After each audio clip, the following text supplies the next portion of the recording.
तुलसी में रोज जल चढ़ाने और तुलसी के पास दीपक जलाने से क्या फल मिलता है। एक बार की बात है, देवी सत्यभामा भगवान श्री कृष्ण के पास आती है और उनसे पूछने लगती है, हे स्वामी, आप नित्य तुलसी को जल देते हैं और देवी रुक्मणी नित्य तुलसी के पास दीपक जलाती है। इसके पीछे का रहस्य क्या है? कृपया आप मुझे तुलसी को जल देने और तुलसी के पास दीपक जलाने का महत्व सुनाइए। भगवान श्री कृष्ण कहते हैं, हे देवी सत्यभामा, तुमने अत्यंत महत्वपूर्ण प्रश्न किया है। देवी तुलसी लक्ष्मी का ही अवतार है। देवी तुलसी भगवान विष्णु को अत्यंत प्रिय है, इसलिए यह मुझे भी सबसे अधिक प्रिय है। मासों में कार्तिक और वनस्पतियों में मुझे तुलसी प्रिय है। जो भी मनुष्य तुलसी को जल देता है, उस पर मेरी कृपा सदैव बनी रहती है। जो भी मुझे तुलसी पत्र डालकर भोग चढ़ाता है, मैं उसे प्रेम से स्वीकार करता हूँ। तुलसी पत्र के बिना मैं किसी भी प्रकार का भोग स्वीकार नहीं करता हूँ। हे देवी, अब मैं आपसे तुलसी में जल देने और तुलसी के पास दीपक जलाने का महत्व सुनाता हूँ, इसलिए तुम इस कथा को ध्यान से सुनो। जो भी स्त्री इस कथा को ध्यान से सुनती है, वह सदा सुहागन रहती है। उसके घर में सुख समृद्धि आती है और दरिद्रता का नाश होता है। देवी सत्यभामा कहती है, हे स्वामी, मैं इस कथा को ध्यान से पूरा सुनूंगी। कृपया आप मुझे वह कथा कहिए। तब भगवान श्री कृष्ण देवी सत्यभामा को वह कथा सुनाने लगते हैं।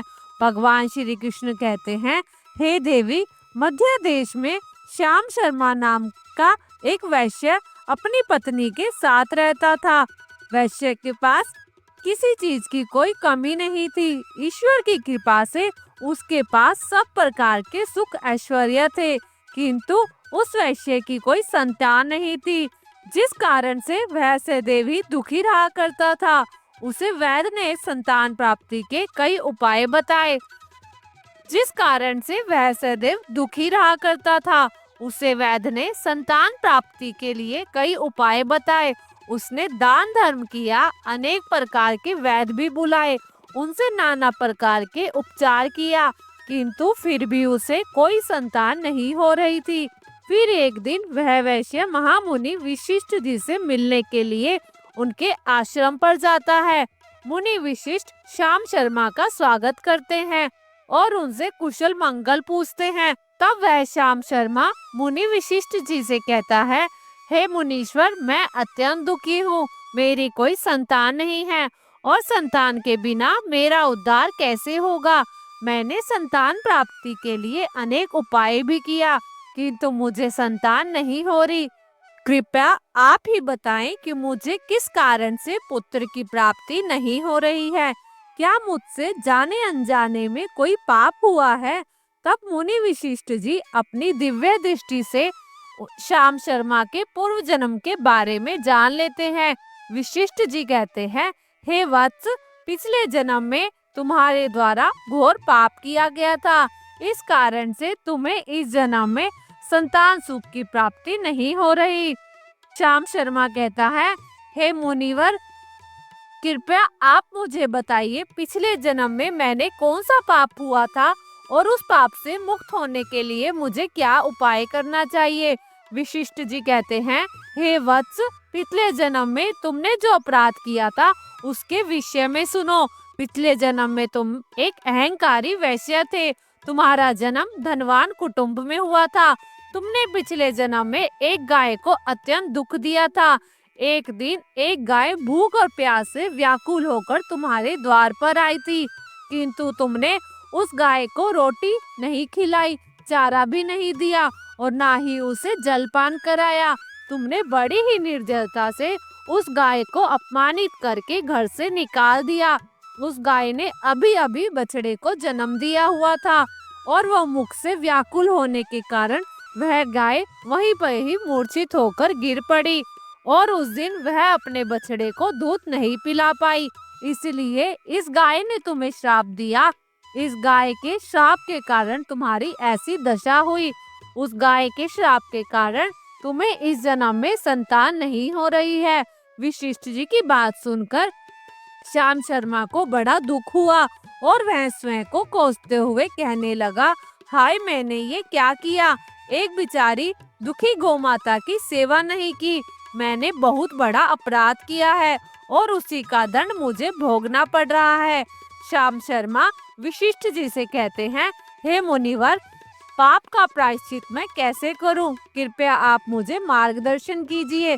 मैंने जो पाप किया है उससे मुक्ति का कोई तो उपाय अवश्य होगा। मैं अपना सब कुछ देकर उस पाप का प्रायश्चित करूंगा। कृपया आप ही कोई उपाय बताएं। मुझे संतान प्राप्ति कैसे हो सकती है? क्योंकि शास्त्र कहते हैं पुत्र के बिना मनुष्य का उद्धार नहीं हो सकता। तब मुनि वशिष्ठ कहते हैं, हे वत्स, इस पाप का एक ही उपाय है। तुम पुत्र प्राप्ति के लिए पुत्र यज्ञ करो।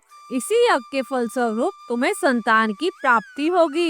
इस यज्ञ को संपन्न करके तुम ब्राह्मण को भोजन कराओ, वस्त्र और गाय का दान करो, तभी तुम्हें इस पाप से मुक्ति मिलेगी। तब श्याम शर्मा वशिष्ठ जी को धन्यवाद देते हुए कहते हैं, हे मुनिवर, कोटि कोटि धन्यवाद।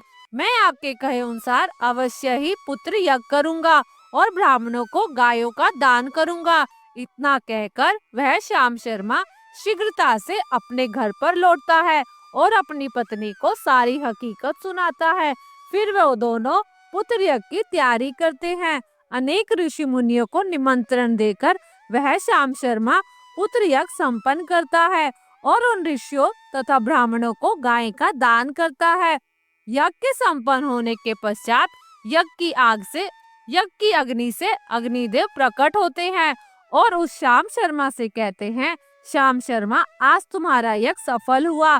तुमने पुत्र प्राप्ति के लिए यज्ञ किया था, इसलिए तुम्हें मेरी कृपा से एक पुत्र की प्राप्ति होगी। किंतु तुम्हारे पुत्र की आयु केवल 18 वर्ष की होगी। 18 वर्ष समाप्त होने के पश्चात तुम्हारे पुत्र की मृत्यु हो जाएगी। ऐसा कहकर अग्निदेव अंतर्ध्यान हो गए। पुत्र यज्ञ करके और अग्निदेव से पुत्र का वरदान प्राप्त करके श्याम शर्मा बहुत प्रसन्न हुआ, किंतु उसे बड़ा दुख भी हुआ। श्याम शर्मा ने सोचा, पुत्र न होने से अच्छा है कम आयु वाला पुत्र ही ठीक है। फिर वह पहले की तरह अपने कार्यों में लगा रहा। कुछ दिनों के पश्चात उसकी पत्नी ने गर्भ धारण किया। श्याम शर्मा ने पुत्र के जन्म से पूर्व किए जाने वाले सभी संस्कार किया और फिर उसे एक अत्यंत सुंदर पुत्र की प्राप्ति हुई। वह बालक बड़ा ही तेजस्वी दिखाई पड़ रहा था। श्याम शर्मा ने पुत्र के जन्म के बाद किए जाने वाले सभी संस्कार किए और पुत्र को गुरुकुल में शिक्षा प्रदान की। श्याम शर्मा का पुत्र जैसे जैसे बड़ा होने लगा, श्याम शर्मा को उसकी और अधिक चिंता सताने लगी। फिर जब उसका पुत्र 16 वर्ष का हुआ तो श्याम शर्मा की पत्नी ने उससे कहा, अब हमें पुत्र का विवाह कर देना चाहिए। हमारा पुत्र अब विवाह के योग्य हो गया है। श्याम शर्मा ने कहा, हे प्रिय, विधि के विधान के अनुसार हमारे पुत्र की आयु केवल 18 वर्ष की ही है। 18 वर्ष के पश्चात हमारे पुत्र की मृत्यु हो जाएगी, इसलिए हमें इसका विवाह करके किसी कन्या के जीवन को बर्बाद नहीं करना चाहिए। वह तो 2 वर्षों बाद विधवा हो जाएगी, फिर उसे जीवन में अनेक कष्ट सहने पड़ेंगे। लेकिन श्याम शर्मा की पत्नी नहीं मानी। वह अपने पुत्र का विवाह होते देखना चाहती थी। श्याम शर्मा की पत्नी कहती है, हे नाथ, कुछ भी हो, मैं तो अपने पुत्र को अविवाहित मरते हुए नहीं देख सकती। हमारे पास किस चीज की कमी है? हमारी पुत्र वधु इस संपत्ति को प्राप्त करके सुखी जीवन जी सकती है। इसलिए आप संकोच ना करें, हमारे पुत्र के लिए सुंदर कन्या की खोज करें। अपनी पत्नी के मन के आगे श्याम शर्मा की एक न चली और वह फिर पुत्र के विवाह के लिए मान गया। फिर उसने पासी के नगर में रहने वाले एक अत्यंत गरीब वैश्य की पुत्री के साथ अपने पुत्र का विवाह संपन्न किया। श्याम शर्मा की बहू का नाम सुभद्रा था। वह अत्यंत गुणवान और चरित्रवान और पतिव्रता नारी थी। वह अपने पति की मृत्यु की बात को नहीं जानती थी। सुभद्रा नित्य अपने सास ससुर और अपने पति की सेवा करने लगी।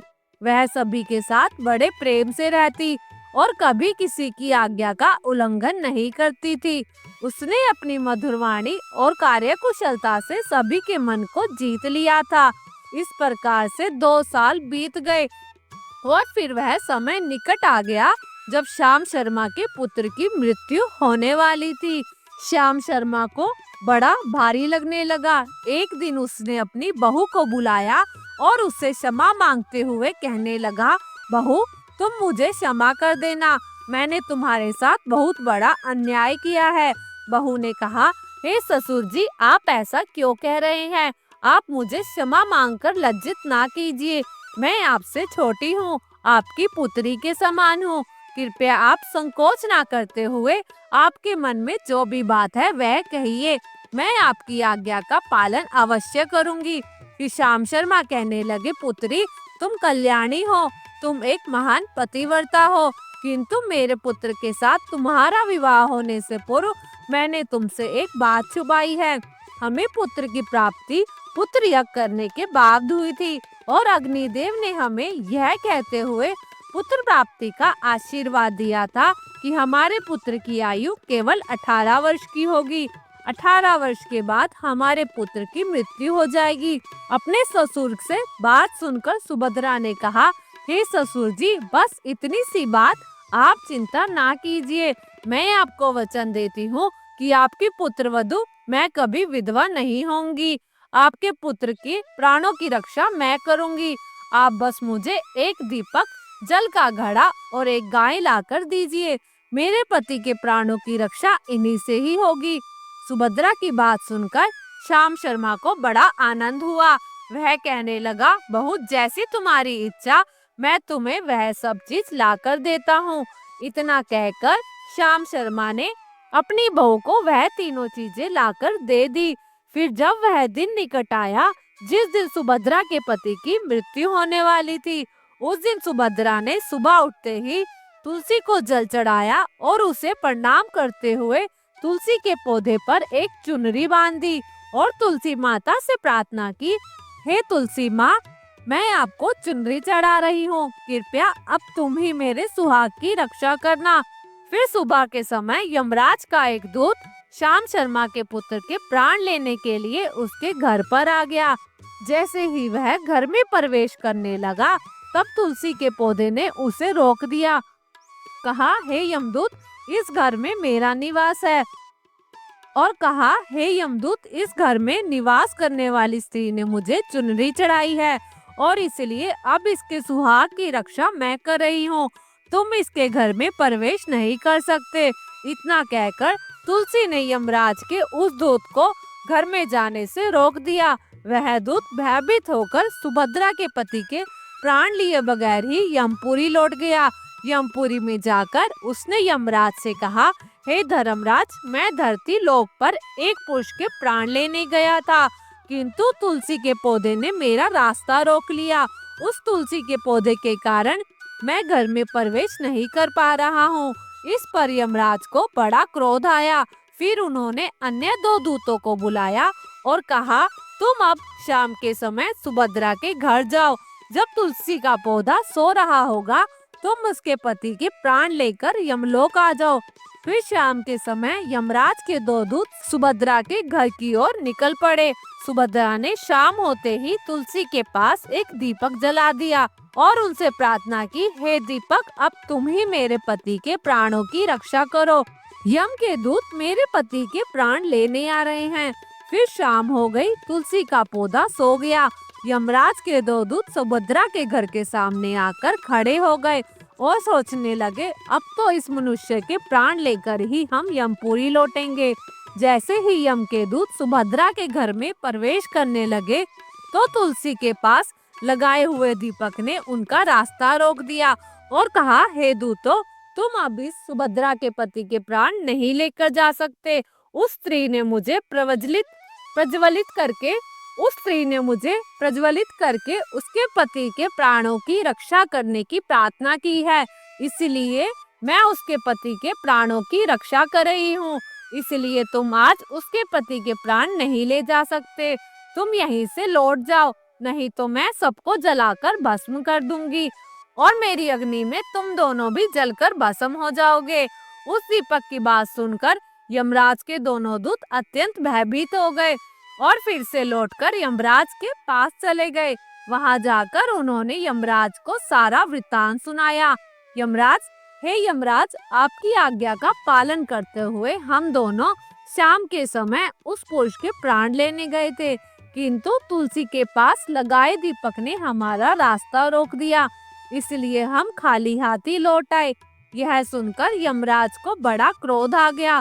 फिर उन्होंने 4 दूतों को बुलाया और कहा, अब तुम सुबह उस सुभद्रा के जागने से पहले जाओ और उसके पति के प्राणों को लेकर आओ। यमराज की आज्ञा पाकर दूत सुबह सुभद्रा के घर की तरफ जाने लगे, लेकिन इधर सुभद्रा ने रात को ही घर के दरवाजे के सामने जल से भरा हुआ लोटा रख दिया था और उनसे प्रार्थना की कि मेरे पति की रक्षा कीजिए, यम के दूत मेरे पति को लेने आ रहे हैं। अब आप ही मेरे सुहाग की रक्षा कर सकते हैं। इतना कहकर वह सुभद्रा सोने के लिए चली गई। इधर यम के दूत सुबह सुभद्रा के जगने से पहले ही उसके घर पहुंच गए। जैसे ही वह घर के अंदर प्रवेश करने लगे, तब उस लोटे के अंदर भरे हुए जल ने कहा, तुम रुक जाओ, अब तुम इस घर में प्रवेश नहीं कर सकते। यह घर अब मेरी सुरक्षा में है। मैं सुभद्रा के पति के प्राण तुम्हें लेकर जाने नहीं दूंगा। अगर तुमने इस घर में प्रवेश किया तो मैं नरक की अग्नि को बुझा दूंगा, जिसमें सारा नरक लोक डूब जाएगा। यह सुनकर यमराज के बेचारे दूत घबरा गए और एक दूसरे की तरफ देखकर उस स्थान से भाग गए।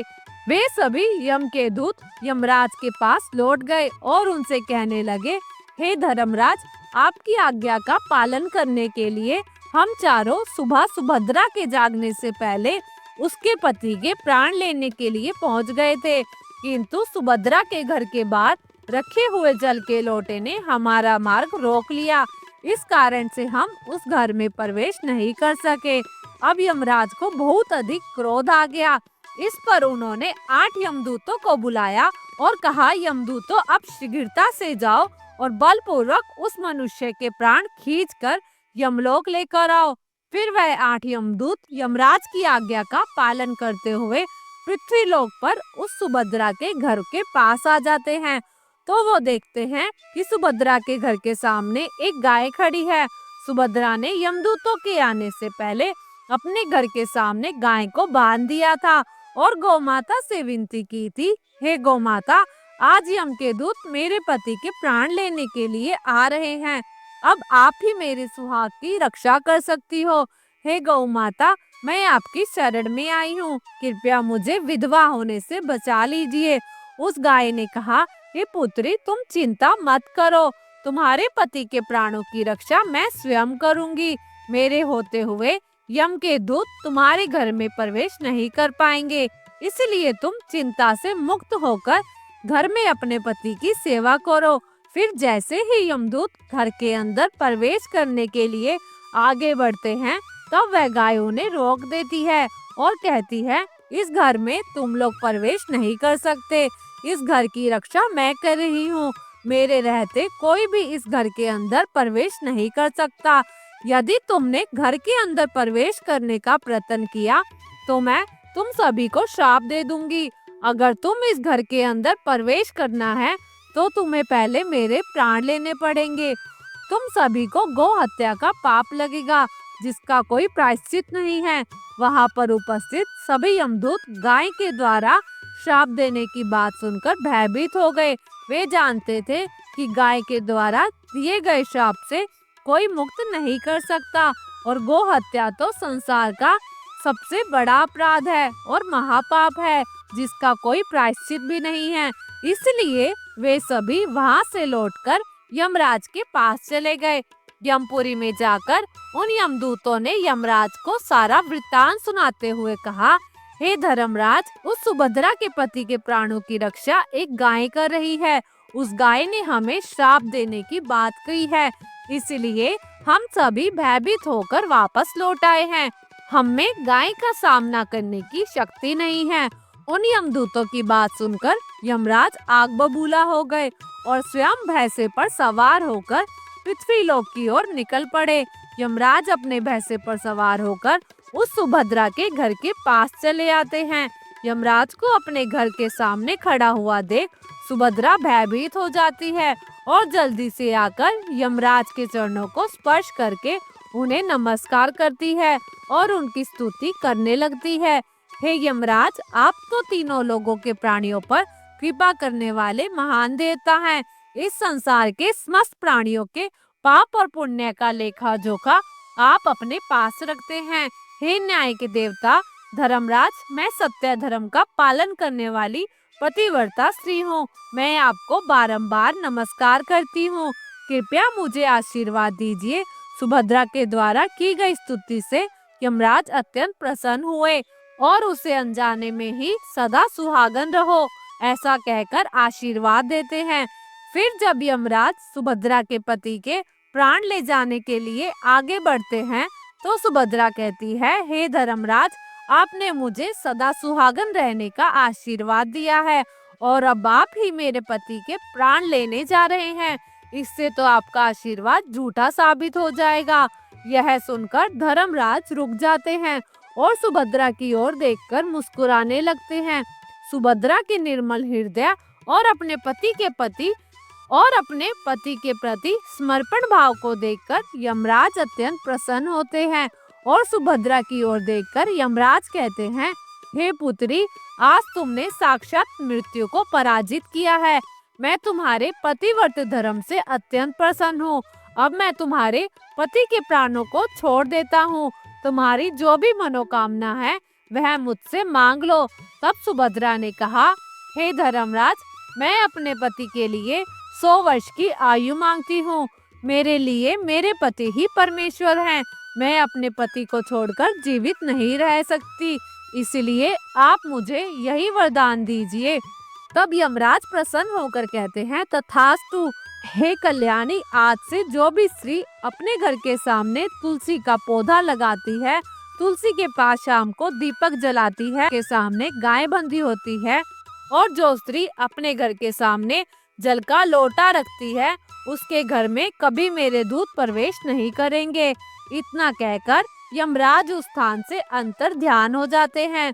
भगवान श्री कृष्ण कहते हैं, हे देवी, इस प्रकार उस सुभद्रा ने अपने पतिव्रत का पालन करके उसकी मृत्यु को टाल दिया। इसलिए जो भी स्त्री अपने घर के सामने तुलसी का पौधा लगाती है, रोज शाम को तुलसी के पास दीपक जलाती है, उसके घर में मृत्यु प्रवेश नहीं कर सकती। जिस घर के सामने गाय बंधी होती है, उस घर में कभी दुख दरिद्रता नहीं आती। जो स्त्री अपने घर के सामने जल से भरा हुआ लोटा रखती है, उसके घर में कभी शोक नहीं होता। इस प्रकार से भगवान श्री कृष्ण ने देवी सत्यभामा को तुलसी के पास दीपक जलाने का महत्व सुनाया। जय श्री कृष्णा। दोस्तों, आपको यह कथा कैसी लगी कृपया कमेंट करके जरूर बताएं। वीडियो पसंद आया हो तो लाइक करें, कमेंट में जय श्री कृष्णा अवश्य लिखें और ऐसी ही बहुत सारी कहानियाँ सुनने के लिए हमारे चैनल को सब्सक्राइब जरूर करें। धन्यवाद।